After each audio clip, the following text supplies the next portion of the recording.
il est nécessaire aussi que le travail de l'historien puisse passer, et notamment sur cette question de la Seconde Guerre mondiale en Limousin, parce que c'est une période effectivement qui est très riche, euh, qui est tragique aussi, bien entendu, hein.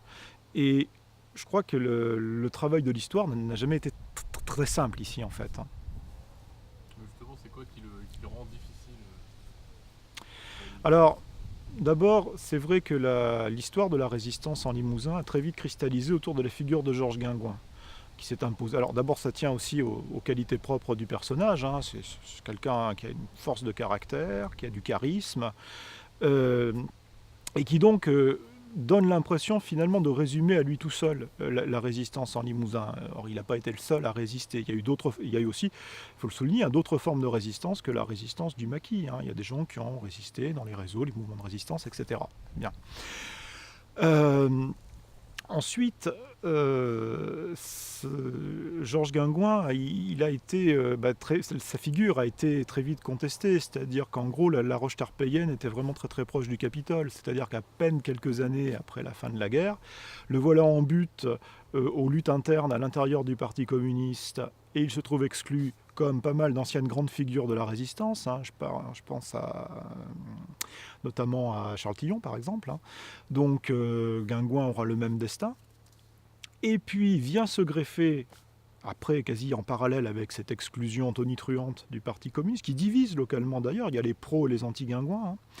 Puis vient se greffer une affaire de droit commun qu'on veut lui imputer. On veut lui imputer le meurtre de deux paysans qui a eu lieu en novembre 1945 dans le secteur, dans ce qu'on appelle les monts Souffranjas, hein, c'est-à-dire un petit massif à la limite de la Haute-Vienne et la Corrèze, dans ce qui était le territoire du maquis de Guingouin. Et on veut lui imputer ce meurtre, avec lequel il n'a absolument rien à voir. Mais ça, c'est la revanche des flics de Vichy, hein.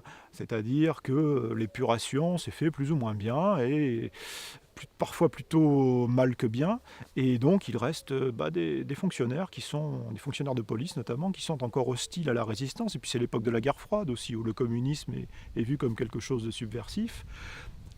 Et puis aussi, c'est aussi les années où on revient, on évoque ce qu'on appelle les crimes du résistentialisme, hein. C'était le titre d'un ouvrage de l'époque.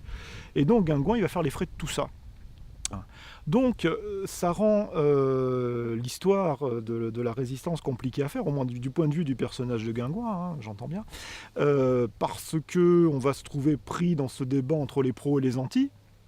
On va se trouver pris également dans un débat entre les héritiers du conservatisme qui vont dire oui, bon, Guingouin, bon, c'était un bolchevique, hein, c'est de là vous dire que c'était un assassin, il n'y a pas loin. Donc voilà. Donc c'est extrêmement difficile de travailler sereinement.